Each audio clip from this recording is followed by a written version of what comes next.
Start करते हैं ना कैलकुलस को। कोई कैलकुलस का मतलब बताएगा क्या?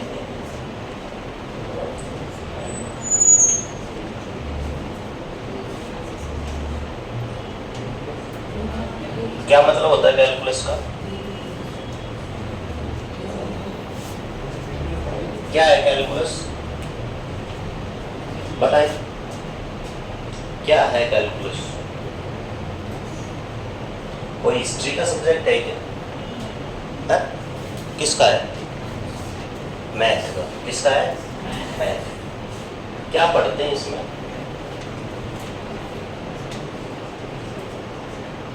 जो हम 12th क्लास के अंदर आप लोग जो मैथ पढ़ेंगे, इसमें 12th क्लास के अंदर वो सब क्या है? कैलकुलस। उसमें हम क्या क्या पढ़ते हैं? डिफरेंशिएशन, इंटीग्रेशन, फंक्शंस, ये सब डाटा। ठीक है? तो ये सब चीज़ें हम यहाँ पे पढ़ने वाले हैं, जो बहुत इम्पोर्टेंट है हमारी फिजिक्स के लिए।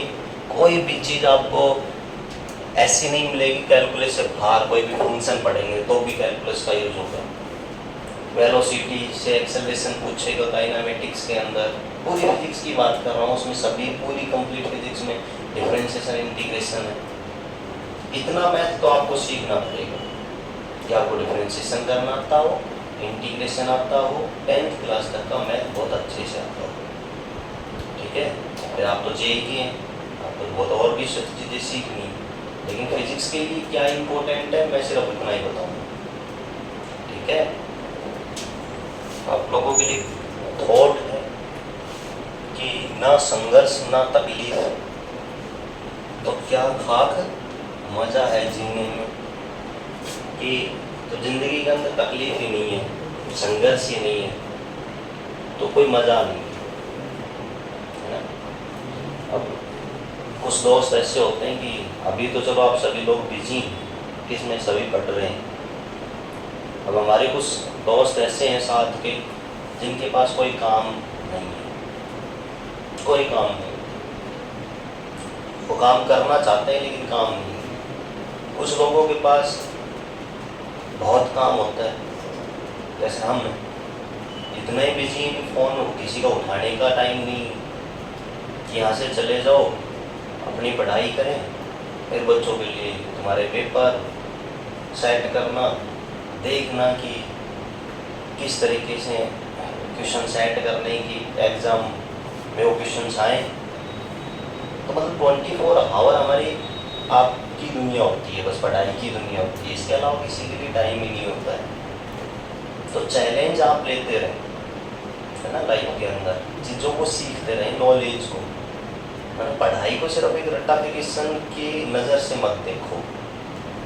ठीक है? उसको एक ऐसी नज़र से देखो कि हम कुछ आज नया सीख के यहाँ से जाएं, केमिस्ट्री में कुछ नया सीखें, फिजिक्स में आज कुछ नई नॉलेज गेन करें, है ना। इसको मतलब एक बोरिंग तरीके से ना सोचे जाना है बस 1.5 घंटे का लेक्चर लेना है, तो फिर ये बहुत बोरिंग लगेगी फिजिक्स आपको। कोई भी सब्जेक्ट हो वो बोरिंग ही लगेगा, पढ़ाई बोरिंग ही लगेगी, है ना। तो ऐसा देखा है कि किसी बच्चे को जो अपनी मर्जी से खुद से बिना कहे पढ़ाई करता हो, है, टीचर भी कहते हैं बेटा पढ़ ले, पेरेंट्स भी कह रहे हैं बेटा पढ़ ले, लेकिन पढ़ नहीं रहा है बच्चा। और जिनके लिए ये कहा जाता है ना बेटा ये मत करो, तो फिर ये तो ज़रूर करना है। हमें कहा जाता है कि फ़ोन मत चलाओ, चलाएंगे, मूवी मत देखो, देखेंगे, बेटा पढ़ लो, नहीं पढ़ेंगे। तो मैं तो ये कहता हूँ कि पेरेंट्स को ये कहना चाहिए बच्चों को मत पढ़ो। बच्चे खुद गए कि हमें कोचिंग सेशन में डाल लो, स्कूल में हमें डाल लो, हमारा एडमिशन करवाओ, और पेरेंट्स इसके लिए मना करें।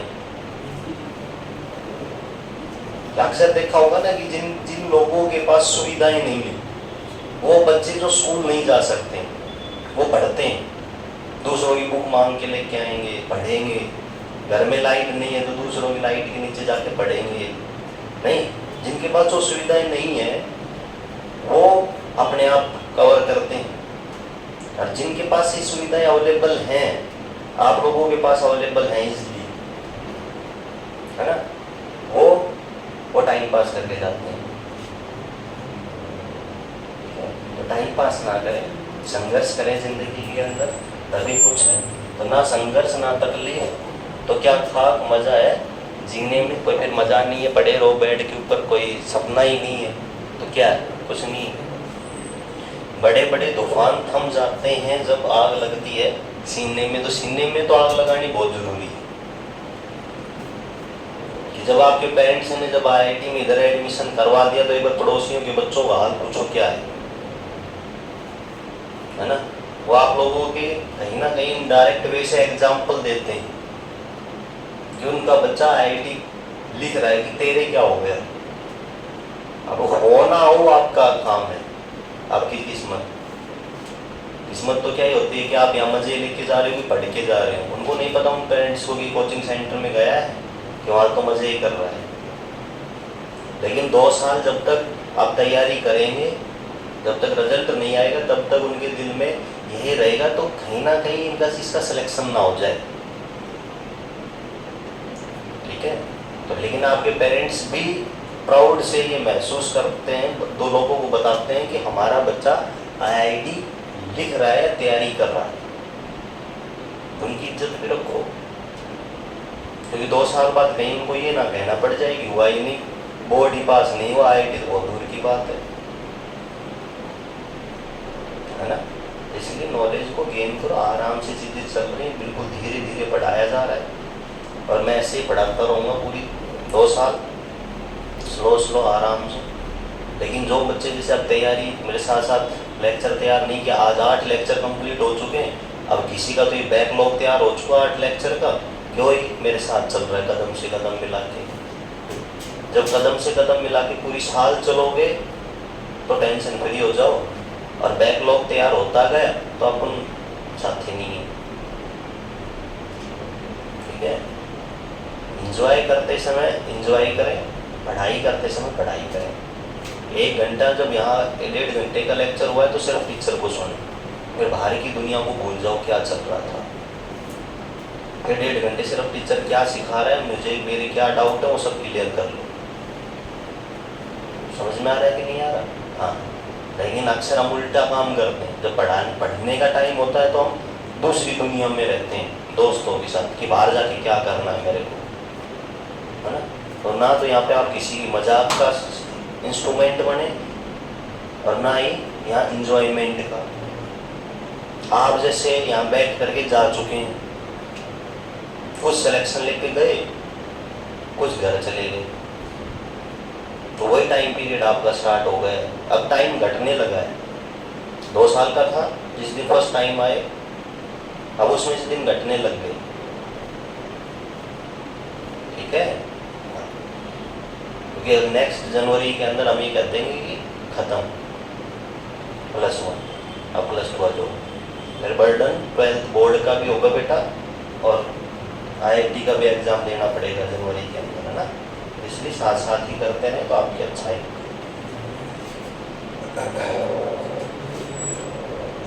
चलिए कैलकुलस स्टार्ट करते हैं। तो मैंने अभी इसके ऊपर बताया आपको कि कैलकुलस के अंदर जो भी हम 12th क्लास के अंदर पढ़ेंगे बेटा, आप लोग जो भी 12th क्लास के अंदर जो भी मैथ आप पढ़ेंगे वो सब डाटा क्या होगा, आपका कैलकुलस मैथ कहलाएगा। अब इस कैलकुलस मैथ के अंदर हम 2 चीज़ें स्टडी करने वाले हैं। कौन कौन सा? एक तो 2 प्रकार के होते हैं कैलकुलस, एक तो डिफरेंशियल कैलकुलस पढ़ेंगे और दूसरा क्या पढ़ेंगे हम, इंटीग्रल कैलकुलस। ठीक है, अब डिफरेंशियल कैलकुलस का मतलब क्या है, डिफरेंशिएशन करना। ठीक है, और इंटीग्रल कैलकुलेशन का मतलब क्या है, इंटीग्रेशन। इसका जो सिंबल होता है वो कुछ इस तरीके से दिखेगा, सांप टाइप में। देखा है क्या कभी? गलती से देखा होगा ना कभी तो इंटीग्रेशन का सिंबल। और डिफरेंशिएशन का कैसा होता है, डिफरेंशिएशन का सिंबल कैसा होता है, देखा है? नहीं देखा? ऐसा यहाँ पे कोई भी आपको फंक्शन मिल जाएगा, D F of x function upon D की फॉर्म। यहाँ पे कोई भी फंक्शन मिल जाएगा, उसका डिफरेंशिएशन किसके रेस्पेक्ट में, एक्स के रेस्पेक्ट में, वाई के रेस्पेक्ट में, टाइम के रेस्पेक्ट में डिफरेंशिएशन। बात समझ में आई क्या? अब सर रियलिटी में ये बताओगे डिफरेंशिएशन है क्या, डिफरेंशिएशन की क्यों ज़रूरत पड़ी, इंटीग्रेशन की क्यों ज़रूरत पड़ी। इसके मीनिंग से निकल के आ रहा है डिफरेंशिएशन। आपके पास क्या मिलेगी, बहुत बड़ी चीज़ मिल जाएगी, बहुत बड़ी प्रॉब्लम।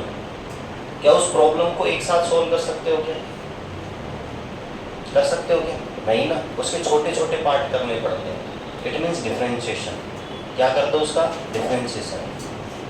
और आपको किसी चीज़ को बड़ा बनाना है तो क्या करते हो उसका, इंटीग्रेशन। छोटी छोटी चीज़ों में उन सभी को ऐड करना क्या कहलाएगा, इंटीग्रेशन। और बड़ी चीज़ को ब्रेक करना छोटे छोटे पार्ट्स के अंदर, वो क्या कहलाएगा, डिफरेंशिएशन। क्या बात समझ में आई क्या, क्या दोनों के सिंबल पता चले कि इसका सिंबल कैसा होता है, कि सांप होता है। ठीक है, इस तरीके से। ओके, डिफरेंशिएशन में डी कोई भी फंक्शन मिल जाएगा। अभी मैं फंक्शन पे बात करूंगा कि फंक्शन क्या होता है, उसका D by D x D की फॉर्म में मिलेगा। क्लियर है कि नहीं बंदा। अब इंटीग्रेशन के अंदर भी हम बात करेंगे तो डेफिनेट इंटीग्रल की, और दूसरी बात करेंगे क्या, इनडेफिनेट की। ठीक है ना, ये इंटीग्रेशन की बात करेंगे तब हम उस पर डिस्कस करेंगे। ठीक है, मेन जो सबसे पहले जो आपको जो चीज़ समझनी है, वो क्या चीज़ समझनी है बेटा, डिफरेंशिएशन। यदि आपको डिफरेंशिएशन बहुत अच्छे से आया तो इंटीग्रेशन आप अपने आप कर लेंगे। ठीक है, डिफरेंशिएशन का के जितने भी रूल होंगे उन सभी के उल्टे रूल कौन पढ़ाएगा, इंटीग्रेशन। सिर्फ उल्टे करना और कुछ नहीं करना। बात समझ में आ रही है ना। धीरे धीरे प्रैक्टिस, इतनी प्रैक्टिस करवा दूंगा कि फिजिक्स की कोई भी प्रॉब्लम आपकी रुकेगी। तो बात समझ में आई क्या, डिफरेंशिएशन क्या होता है और इंटीग्रेशन क्या होता है, इनके सिंबल्स किस तरीके से देखने को मिलेंगे, क्या वो पता चल गया।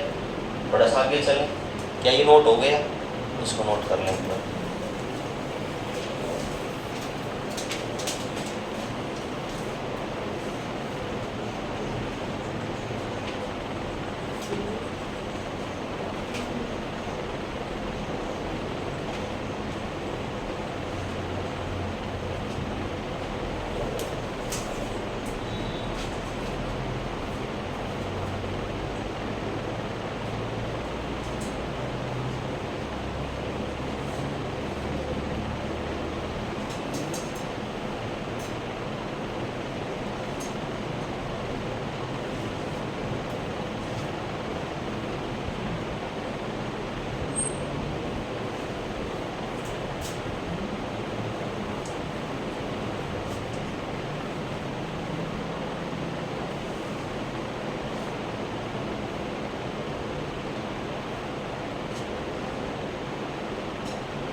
हो गया क्या बेटा,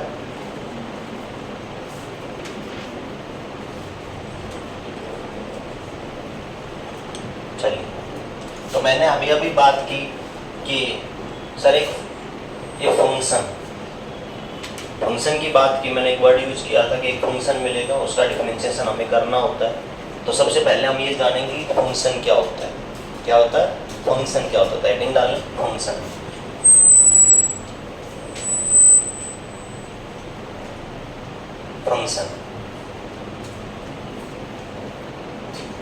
फंक्शन क्या होता है पहले समझेंगे। अब आपने ये वर्ड से आप बहुत रूबरू होंगे जिंदगी के अंदर कि सर फंक्शन। अब मोबाइल, कोई भी मोबाइल खरीदने गए या कोई भी इलेक्ट्रॉनिक सामान आप लेने के लिए जाते हैं तो सबसे पहले क्या देखते हैं, फंक्शंस देखते हैं ना, कि इसमें क्या क्या फंक्शन है। तो इसी तरीके से मैथ के अंदर भी एक फंक्शन होता है। ठीक है, जैसे कि फॉर एग्जाम्पल, जैसे कि y इक्वल टू क्या दे दिया, 2x² + 3x = 4। ये क्या है, फंक्शन। क्या है कि फंक्शन।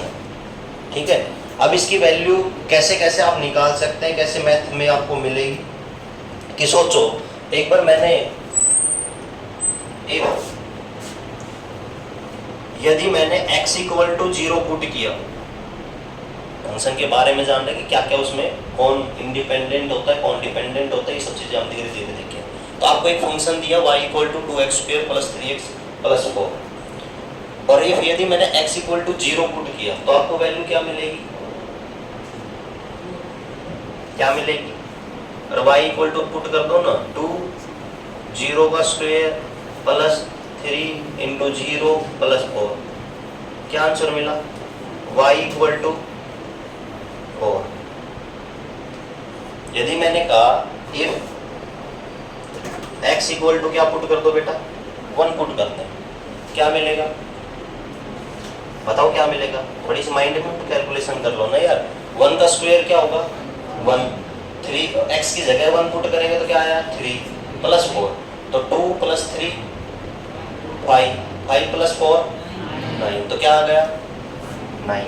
y की वैल्यू क्या आ गई 9। तो क्या आपको एक चीज देखने को मिल रही है क्या सर, जब मैं x की वैल्यू चेंज कर रहा हूं तो y की वैल्यू क्या हो रही है चेंज। y किस पे डिपेंड कर रहा, y की वैल्यू किस पे डिपेंड कर रही है x के ऊपर। और एक बात मैं पूछूं कि x डिपेंडेंट वेरिएबल है, वेरिएबल का मतलब जानते हो क्या? वेरिएबल का मतलब जानते हो? वेरिएबल, वेरिएबल्स नहीं पढ़े क्या कभी? क्या होते हैं?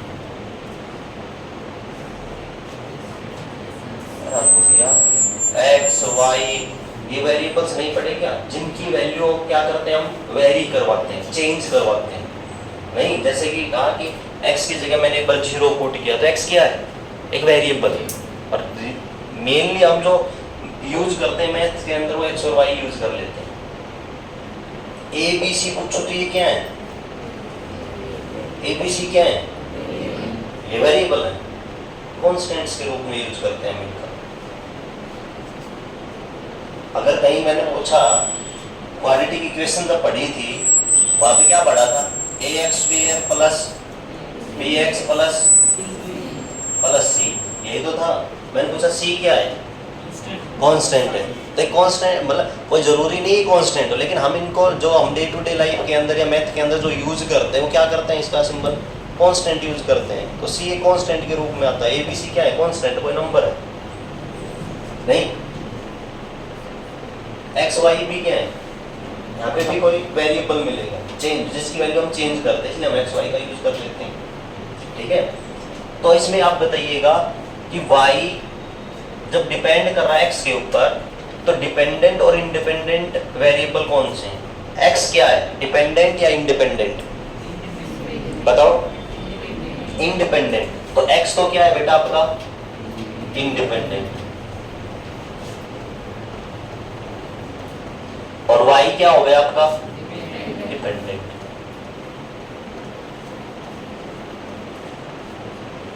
इंडिपेंडेंट का मतलब क्या होता है? जो किसी और पे डिपेंड नहीं करता हो।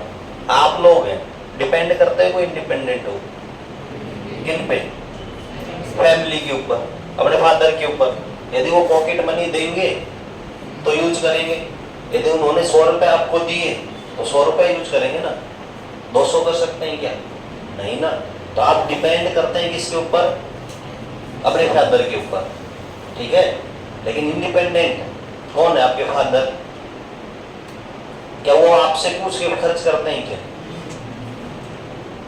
नहीं ना, तो this is an independent person.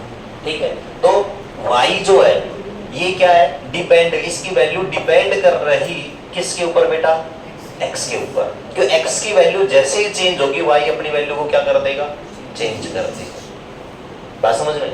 Definition देखिए, it is the rule of relationship between two variables, दो वेरिएबल्स। अब वेरिएबल समझ में आ गया ना, एक्स वाई जेड कुछ भी हो सकता है, उसकी वैल्यू क्या कर सकती है? वेरी कर सकती है। बात समझ में आई क्या? Okay, variables in which one is assume to be, एक को हम क्या करते हैं? अज्यूम करते हैं। यहाँ पे x की वैल्यू अज्यूम ही तो करके चल रहे हो, x इक्वल टू 1, 0 1 2 3 4 5 एज्यूम ही करना है। लेट बोलो या एज्यूम कर लो, ठीक है। To be dependent and other is independent variables, तो क्या बन जाता है आपका एक फंक्शन बन जाता है। यहाँ से सबसे इंपॉर्टेंट चीज क्या निकल के आती है उसको, जैसे कि आपने ग्राफ पढ़े होंगे, ग्राफ में आगे भी पढ़ाऊंगा, इसके बाद ग्राफ का ही पढ़ाऊंगा, लेकिन ग्राफ आपने बचपन में पढ़ के आए हो क्या होम्स लॉ पढ़ के आए हो?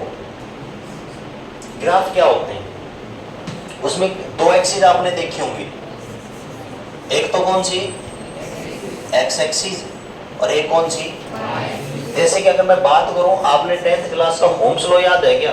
हेलो, नोट करने के लिए तो मैंने कहा ही नहीं, पहले तो सुन ले आराम से, फिर कहेगा कि मेरे को समझ नहीं आता सर। तो आपने होम्स लॉ पढ़ा है क्या? क्या होता है 10th क्लास से? होम्स लॉ ही नहीं पढ़ा, ये हद ही होगी यार। फिर क्या पढ़ के आए? P equal to I R नहीं पढ़ा? फिर और मैं क्या, तेरे को क्या सुन रहा है? P equal to I R पढ़ के आए हैं ना। अब इसमें हम इसको क्या दिखाते थे ग्राफ के ऊपर, इसका ग्राफ पढ़ के आए हैं क्या हम लोग का, कैसा होता है?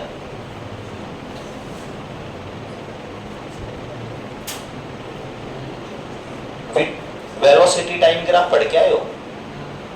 क्या होता है फॉर्मूला उसका वेलोसिटी का? वेलोसिटी का फॉर्मूला क्या होता है? डिस्प्लेसमेंट अपॉन, मैंने लिख दिया xt। अब इसका मेरे को ग्राफ बनाना है, x कहाँ लिखो, t कहाँ लिखो? एक वेरिएबल को तो कहाँ दिखाते हैं हम, x एक्सिस पे, एक को कहाँ दिखाते हैं, y एक्सिस पे। तो अब कैसे डिसाइड करेंगे कि मैं x एक्सिस पे क्या दिखाऊं और y एक्सिस पे क्या दिखाऊं? या तो टीचर ऐसे लिख देता था कि इधर तो मैंने लिख दिया t, इधर तो क्या लिख दिया बेटा मैंने t, और इधर क्या लिख दिया x, ठीक है। तो x लिखने के बाद क्या बना आपके पास xt ग्राफ बन गया।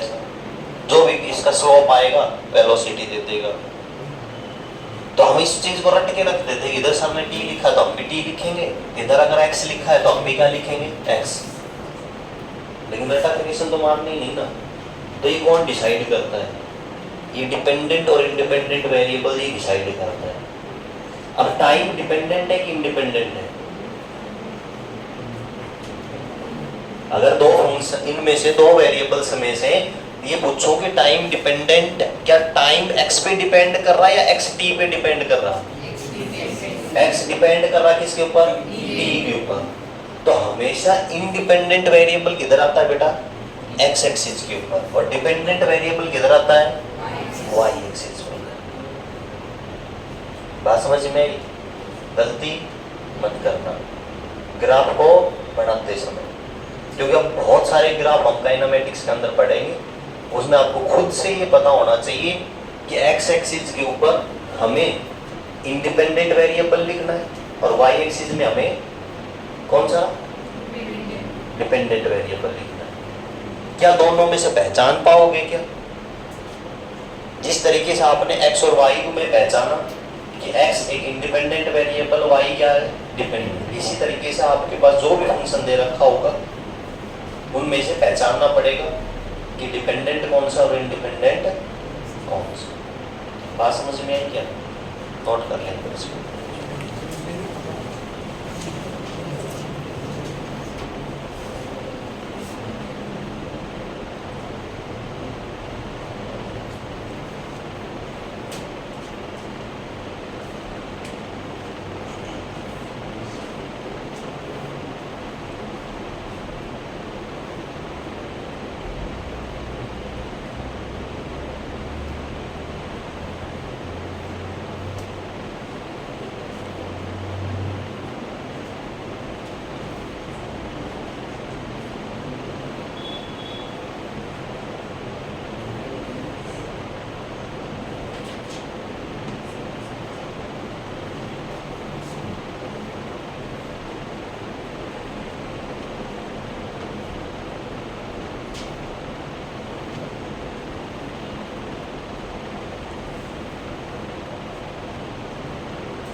एक्स एक्सिस पे आपको हमेशा इंडिपेंडेंट बनाना है, वाई एक्सिस में आपको हमेशा क्या बनाना है बेटा, डिपेंडेंट बनाना है, एक्स एक्सिस पे आपको हमेशा इंडिपेंडेंट वेरिएबल बनाना है। ठीक है, अब सुनो, हो गया क्या नो डाउट?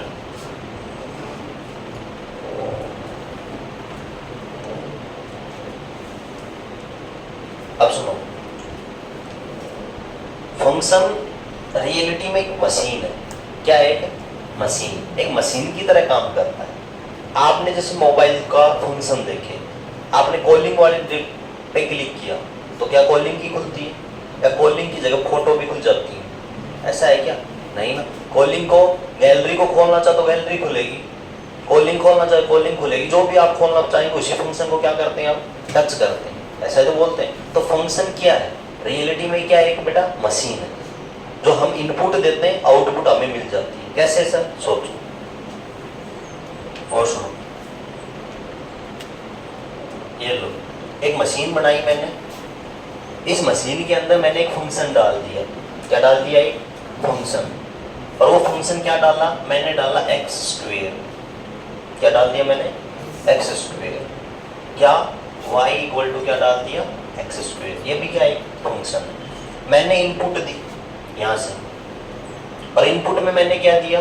दिया वाई इक्वल टू 1 या एक्स इक्वल टू क्या दिया बेटा? 1 दिया। मैंने 1 दबाया, 1 दबाते मेरे को आउटपुट में क्या मिल जाएगी? क्या मिलेगी? एक्स की जगह 1 आएगा, और 1 का स्क्वायर क्या हो जाएगा? 1। फिर मैंने क्या दिया? 2 जैसे ही दिया तो ये मशीन क्या दे देगी आउटपुट में? 4 देती।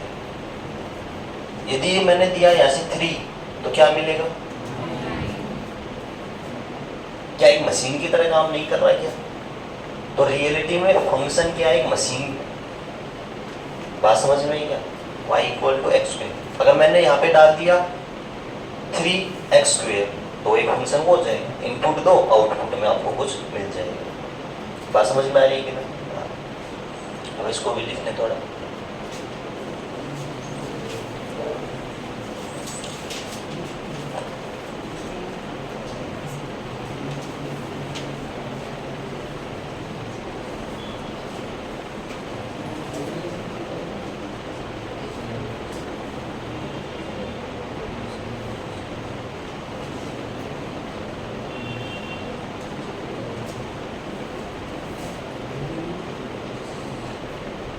हो गए? सुनो, हो गया क्या बेटा?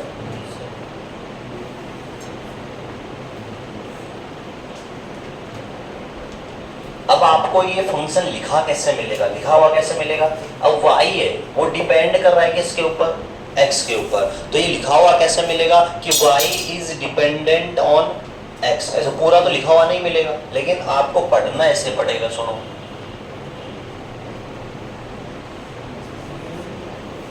चलो यही बता। अब आपको मिलेगा कैसे वो सुनो। अब मेरा जो y था वो डिपेंड किस पे कर रहा है? x के ऊपर कर। तो आप इसको कैसे बोलोगे? y इज डिपेंडेंट ऑन किसके ऊपर? x के ऊपर। लेकिन ये मैथमेटिक्स के फॉर्म में कैसे लिखा हुआ मिलेगा? ऐसे मिलेगा y equal to f x. f का मतलब क्या होगा? क्या होगा? बोल लिया करो यार। Function. y is the function of x। y is the function of x, जिसमें x क्या है? डिपेंडेंट या इंडिपेंडेंट? ये है इंडिपेंडेंट। और ये क्या है बेटा? इतनी सी बात समझ में आएगी? ठीक है, तो इस तरीके से आपको ये फंक्शन लिखा मिलेगा y equal to f x. तो समझ जाना कि y किसका फंक्शन है? x का।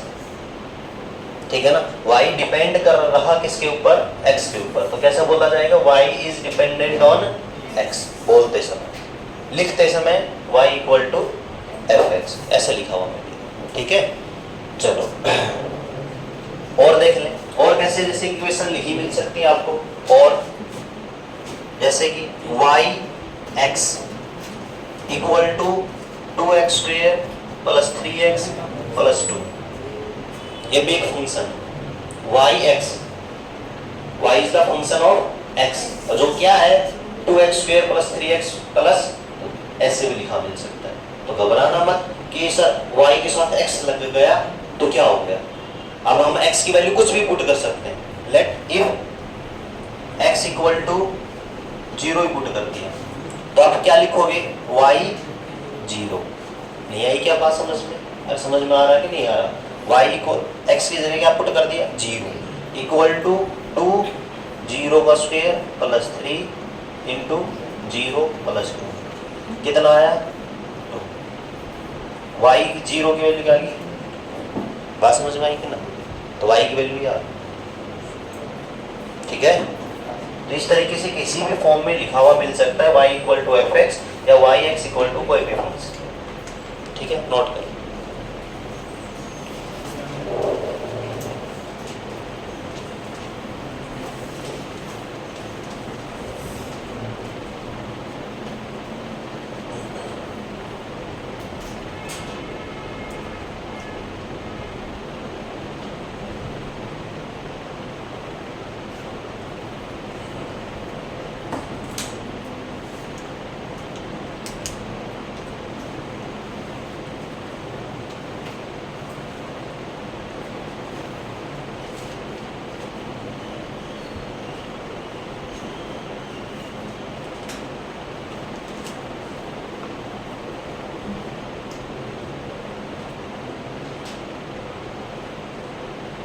हो गया बेटा?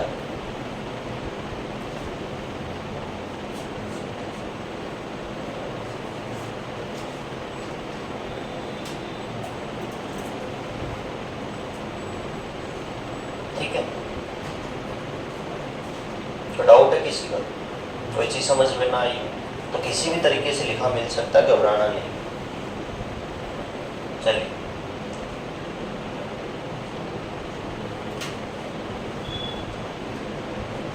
गलत ना लिखे ना, डेली कुछ ना कुछ अपने हाथ से लिखते रहे। लिखने की जो प्रैक्टिस है हाथ फास्ट चले, है ना? नहीं लिखोगे तो फिर धीरे धीरे चलता रहेगा ना, बचपन की तरह। चलिए बताइए, इसकी वैल्यू बताइए क्या आएगी? इसकी वैल्यू बताइएगा क्या आएगी?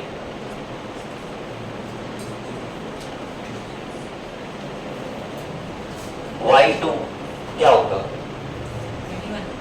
21। बात समझ में आई कि नहीं? क्या किया आपने सर? y क्या पुट कर दिया 2, x की जगह क्या पुट कर दो 2, तो क्या आएगा 3, 2 का स्क्वायर कितना 4 + 4 × 2 + 1 कितना आ गया 20। यही बात समझ में? ये आ गया सर, ये आ गया सर। ठीक है 20 क्या हो गया रे?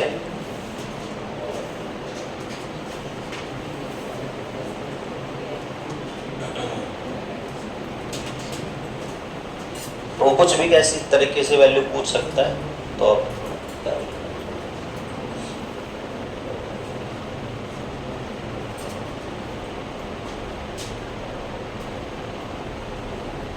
तो क्या फंक्शन समझ में आया है? अब पीछे बॉयज समझ में आ गया कि फंक्शन क्या होता है, कौन कितने उसमें वेरिएबल्स होते हैं, ठीक है, कौन डिपेंडेंट होता है कौन इंडिपेंडेंट होता है, ग्राफ्स एक्स वाई के ऊपर हम कैसे लिखेंगे, ठीक है, ये सब डाटा आपको पहचानना है। ठीक है, चलो अगले टॉपिक पे चलते हैं जिसमें हम स्टडी करेंगे किसको? ग्राफ। बहुत ध्यान से समझना, जिसका भी दिमाग बाहर और अंदर ले आना ना। ग्राफ नाम सुना है क्या कभी इसका? 9th 10th 7th के अंदर तो टीचर ग्राफ मंगवाता भी होगा कि कल की क्लास में आए तो ग्राफ लेके आए, तो हम एक पेज लेके जाते थे ग्राफ, उसमें स्केल से लाइन लगाते थे, एक्स एक्सिस एक वाई एक्सिस, जो हमारे पास वैल्यूज होती थी उनको वहाँ पे ड्रॉ करते थे, नहीं करते थे क्या? वो क्या था?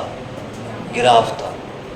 ठीक है, तो इस ग्राफ के अंदर हम बात करेंगे किसकी? पहली फर्स्ट स्ट्रेट लाइन, इसकी बात करेंगे बेटा स्ट्रेट लाइन की। तो ग्राफ हेडिंग डाल लेंगे।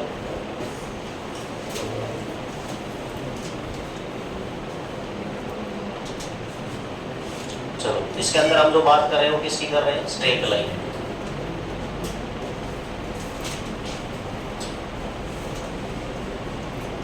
आपने कभी स्ट्रेट लाइन इक्वेशन पढ़ी है क्या? स्ट्रेट लाइन इक्वेशन पढ़ी है क्या कभी? पढ़ी तो है, ये तो है, याद नहीं है तो एक बात अलग। स्ट्रेट लाइन इक्वेशन क्या होती है? स्ट्रेट लाइन इक्वेशंस क्या होती है यार? कभी ये नहीं पढ़ा क्या? y equal to M x plus C, पढ़ी है कि नहीं? नहीं पढ़ी? पढ़नी चाहिए। आपने देखा होगा ना कभी, ये कोई ग्राफ, इसमें स्ट्रेट लाइन आ गई, ठीक है? इस स्ट्रेट लाइन की जो इक्वेशन है, स्ट्रेट लाइन बनी कैसे, इसकी भी इक्वेशन होती है। सर्कल की भी इक्वेशन होती है, पैराबोला की भी इक्वेशन होती है, नहीं होती क्या? होती है कि नहीं होती? पैराबोलिक इक्वेशन पढ़ी है क्या? नहीं पढ़ी? ये इक्वेशन नहीं पढ़ी, कोई बात ना, आज बात कर रहे हैं हम स्ट्रेट लाइन की।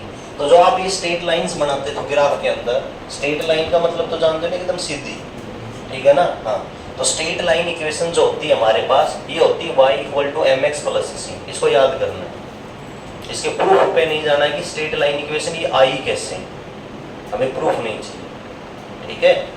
तो y इक्वल टू क्या आ गया, एम एक्स प्लस सी। अब इसमें ये पहचानना है कि सारा डाटा होता क्या क्या है, y क्या है, m क्या है, x क्या है और c क्या है। बात समझ में? अगर मैं पूछूं आपसे m क्या है बेटा, m क्या है? ये स्लोप है, क्या है ये? स्लोप, ठीक है? क्या है ये बेटा आपका? स्लोप। स्लोप जानते हो क्या? घर के आगे भी एक स्लोप बनाते हैं कि नहीं होते? ये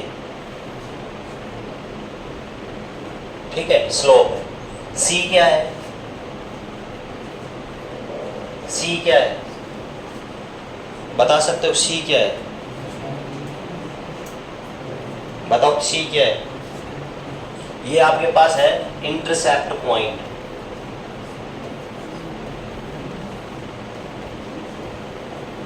पॉइंट ऑन y एक्सिस।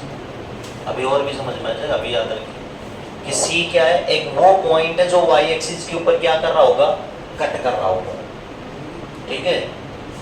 और बच गया कि आपके पास x। x क्या है? x की वैल्यू कैसे निकाली जाएगी? तो मैं आपको बता दूं कि जब भी आप x की वैल्यू निकालेंगे तो y की वैल्यू क्या पुट करनी पड़ेगी आपको? 0। क्या पुट करनी पड़ेगी? 0। बाकी प्रॉब्लम करेंगे तो समझ में आ जाएगा डाटा, ठीक है ना? अभी तो ये जानो। तो y equal to straight line की जो इक्वेशन होती है वो होती है m x plus c. c क्या होता है? एक इंटरसेप्ट पॉइंट है जो कहाँ कट होता है, y एक्सिस के ऊपर। m क्या है? एक स्लोप है, और स्लोप का मतलब क्या होता है वो भी आप देखें। स्लोप का मतलब होता है बेटा tan थीटा। क्या होता है? tan theta. स्लोप का मतलब क्या है? tan theta. और tan थीटा का मतलब क्या है? tan थीटा होता है क्या है? क्या रेशियो होता है इसका? p by h।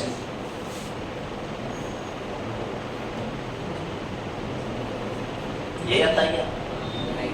ये आता होगा, बताया तो था। पंडित बोले प्रसाद हर हर बोले, परपेंडिकुलर अपॉन बेस। परपेंडिकुलर क्या होता है ग्राफ के अंदर? ये x एक्सिस है, ये y एक्सिस है, y by x, y by x, ये होता है tan थीटा। क्या इतनी सी बात समझ में आएगी क्या? ठीक है। अब जो आपके पास tan थीटा की जो वैल्यू वो पॉजिटिव भी हो सकती है और कैसी हो सकती है? नेगेटिव। अब पॉजिटिव कब मिलेगी सर? पॉजिटिव कब मिलेगी बताइए? इफ tan थीटा की वैल्यू यदि लेस देन 90 डिग्री है बेटा, क्या है? Less than 90 degree. तो पॉजिटिव मिलेगी कि नेगेटिव? अरे पॉजिटिव मिलेगा ना। अब क्वाड्रेंट भूल गए क्या? अब 90 से कम है, क्या मिलने वाली है? पॉजिटिव। यदि tan theta less than 90 degree, so value is positive. ठीक है, फर्स्ट बात। Second, if tan theta is greater than 90 degree, कैसी मिलेगी? 90 से बड़ा जाता है क्या? सेकंड क्वाड्रेंट में चला जाएगा और वैल्यू क्या देगा वहां पे बेटा? नेगेटिव। क्या भूलोगे क्या इसको? भूलना नहीं है, ठीक है। टेबल नोट कर लो इतना इसको। Straight line y equal to mx plus c।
हो गया क्या? सुनो, देखो,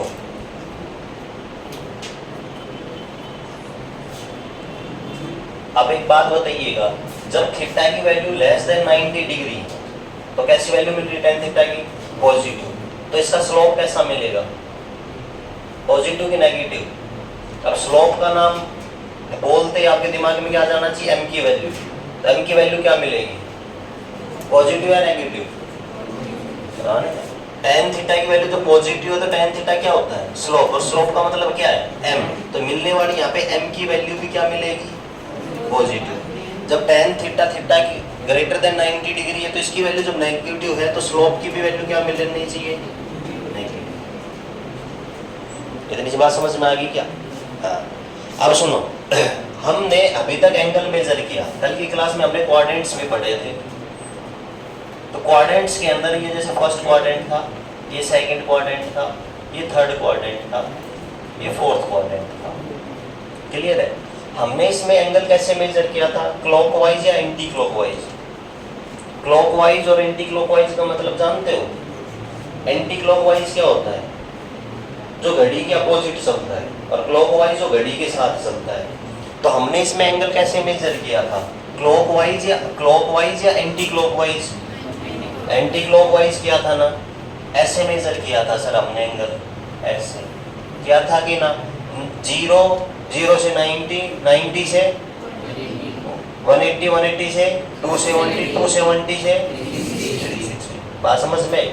हमने इसको क्लॉकवाइज क्यों मेजर नहीं किया? या बचपन में आप एंगल मेजर करके आए होंगे, किस से? एक वो डी शेप आती थी ना, क्या बोलते हैं उसको? प्रोटेक्टर। समझा है क्या उसको? उस ऐसी तो शेप होती थी उसकी? नहीं होती थी। उसके बीच में क्या होता था? एक 90 डिग्री का एंगल होता था कि नहीं है? और टीचर ने कहा कि मेरे को 120 का एंगल बना के दो, तो उसमें एंगल्स होते थे, यहाँ पे 0, फिर 30, 35, ऐसे बहुत सारे एंगल होते थे, ठीक है ना? ऐसे 180 तक होते थे। जितना भी कहा, हम उसको मेजर कैसे करते थे बेटा बचपन में? इसी तो तरीके से मेजर करते थे। 90 बोला तो इधर ऐसे रखा, इधर पॉइंट लगाया, इधर पॉइंट लगाया, ऐसा 90 का बनेगा। 120 का कहा तो आगे बढ़ गए। नहीं तो कभी आपने ये बताओ कि कभी क्या आपने इधर से मेजर किया क्या उसको? क्या पूछा भी नहीं टीचर से?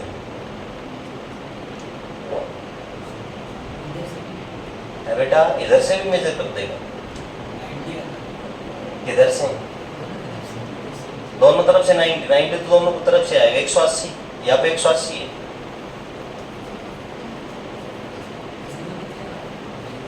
तो फिर इधर से मेजर क्यों नहीं किया आपने कभी? क्या था,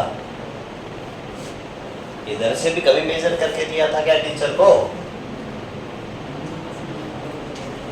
तो हम जब भी एंगल मेजर करेंगे, हमेशा जब भी एंगल मेजर किया जाएगा वो हमेशा किया जाएगा बेटा एंटी क्लॉकवाइज, एंटी क्लॉकवाइज, पहली बात। दूसरी बात, क्या आप उसको क्लॉकवाइज भी मेजर कर सकते हो, इस चीज से कोई प्रॉब्लम नहीं है, लेकिन क्या आ जाएगा सिंबल माइनस का, किसमें? क्लॉकवाइज में।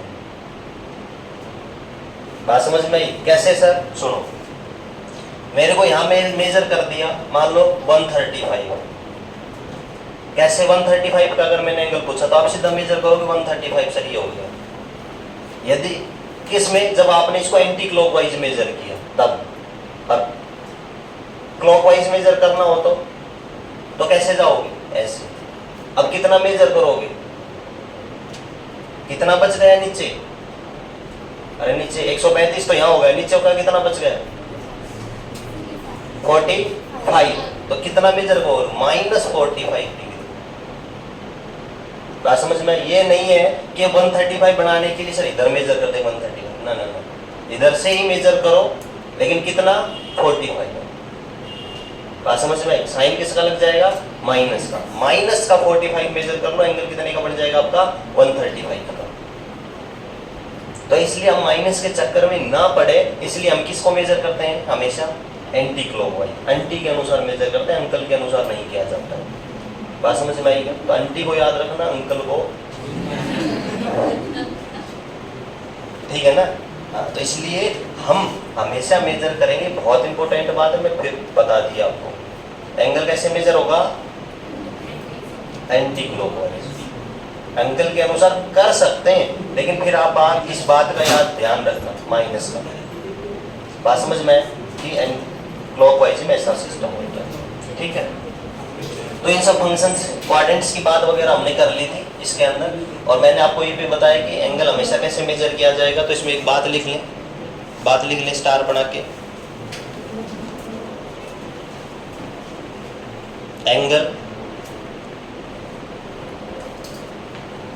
एंगल हमेशा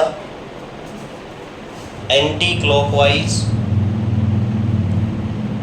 मेजर करते हैं।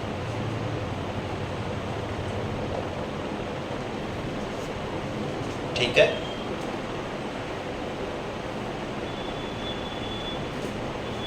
ठीक है बेटा, अब सुनो, हमेशा एंटी क्लॉकवाइज आपको मेजर करना है।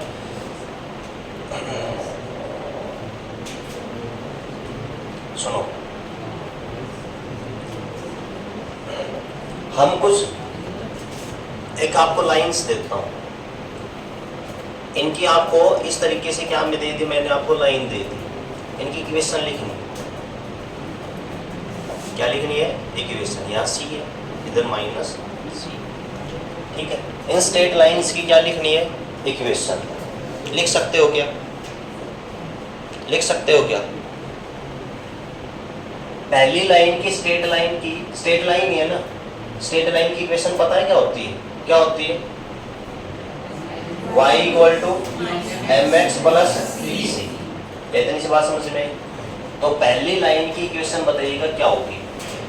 पहली बात, एंगल यहाँ पे पॉजिटिव है कि नेगेटिव है, सबसे पहली बात पहचानना सिखा रहा हूँ। काइनामेटिक्स का पूरा ग्राफ पढ़ेंगे, v xt सब, और वहाँ पे आपको एंगल पहचानना पड़ेगा कि पॉजिटिव है कि नेगेटिव। कैसे पहचानेंगे वो बात मैं यही बता रहा हूँ।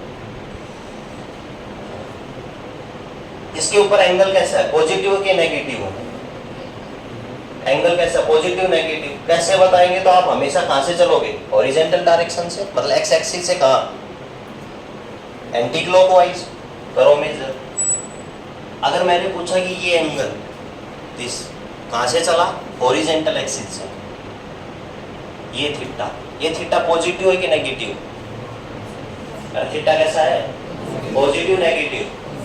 क्या ये लेस देन 90 डिग्री है? 90 तो समझते होंगे ना। तो ये कैसा है, 90 से क्या है बेटा, छोटा। 90 से छोटा है तो ये क्या हो गया, थीटा इज पॉजिटिव। अब कोई जरूरी नहीं है कि आप यहीं से मेजर करो, मेरे को किसी अदर पॉइंट से देखना है। मान लो इस पॉइंट पे देखना है कि मेरा थीटा पॉजिटिव है कि नेगेटिव है, तो आप क्या डाल दो, एक हॉरिजॉन्टल डायरेक्शन। क्या डाल दो, एक हॉरिजॉन्टल डायरेक्शन। आपने डाल दी एक हॉरिजॉन्टल डायरेक्शन, ये लो सर, ये थीटा, दिस, ये थीटा क्या है, पॉजिटिव। जो थीटा यहां मिलेगा वही थीटा इस पूरी लाइन के ऊपर मिलेगा। कहीं पे देखो सेम, यहां देखना है सर, यहाँ पे भी क्या डाल दो, एक हॉरिजॉन्टल, क्योंकि थीटा हमेशा हॉरिजॉन्टल लाइन से ही मेजर किया जाएगा। और किस डायरेक्शन में, एंटी क्लॉकवाइज डायरेक्शन में। तो यहाँ पे भी आपने थीटा देखा तो क्या देखने को मिला, थीटा। थीटा कैसा है, लेस देन 90 डिग्री, तो कैसा हुआ, पॉजिटिव। बात समझ में आ रही कि नहीं, कहीं पे देख लो, यहाँ देख लो, ये थीटा। तो सर थीटा तो मेरा क्या है, sir theta is less than किससे, 90 डिग्री से। तो सर मेरा tan थीटा क्या होने वाला है, tan थीटा की जो वैल्यू मिलेगी वो क्या मिलेगी, पॉजिटिव। बात समझ में आई, थीटा क्या है, लेस देन 90 डिग्री, तो tan थीटा क्या होगा, पॉजिटिव। जब tan थीटा पॉजिटिव है तो मिलने वाला स्लोप कैसा मिलेगा, पॉजिटिव। क्या इतनी सी बात समझ में आई कि नहीं आई। अगर मैं अब इस लाइन की इक्वेशन लिखना चाहूं तो क्या लिखूंगा, y इक्वल टू, स्लोप कैसा है, m इसका स्लोप हो गया, पॉजिटिव है तो प्लस ये, x प्लस y एक्सिस में प्लस c आता है, और c क्या होता है, intercept point on y axis. एक ऐसा पॉइंट जो y एक्सिस पे कट कर रहा हो, तो y एक्सिस पे कहाँ कट कर रही है, ये यहाँ कर रही है, और यहाँ की वैल्यू कितनी है, c। तो क्या बन गई, mx प्लस c। नहीं आई बात समझ। इसी तरीके से सेकंड लाइन की इक्वेशन बताना, क्या बनेगी, स्ट्रेट लाइन की क्या बनेगी। तो क्या सबसे आप पहले आप एंगल देखेंगे, आपने देखा एंगल, एंगल कहां से देखा, हॉरिजॉन्टल लाइन से, थीटा। थीटा कैसा है, पॉजिटिव, तुरंत समझ में आ गया।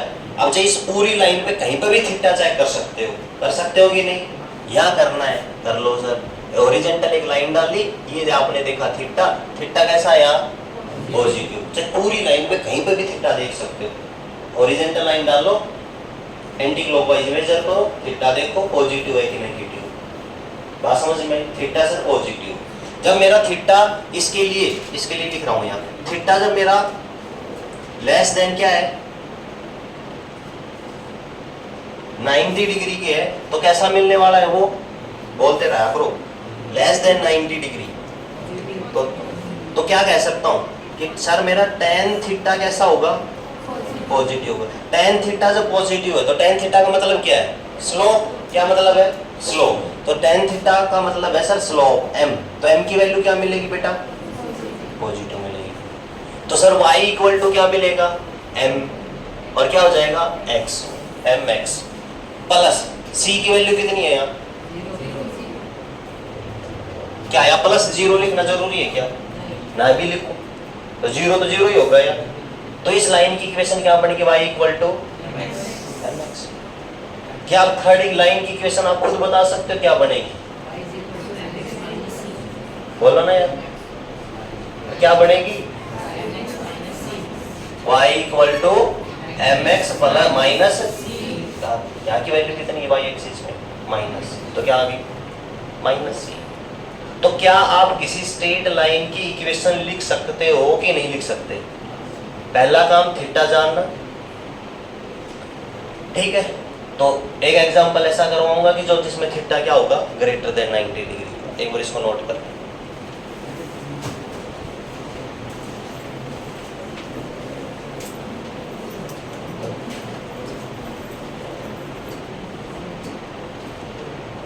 इसमें भी आप अपना एंगल मेजर कर लेना, कहीं से भी मेजर कर लेना, मर्जी, ठीक है।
बच्चे का ये नोट हो सकता है, इसकी तीनों इक्वेशन लिखें, इन तीनों स्ट्रेट लाइंस की इक्वेशन लिखें क्या होगी।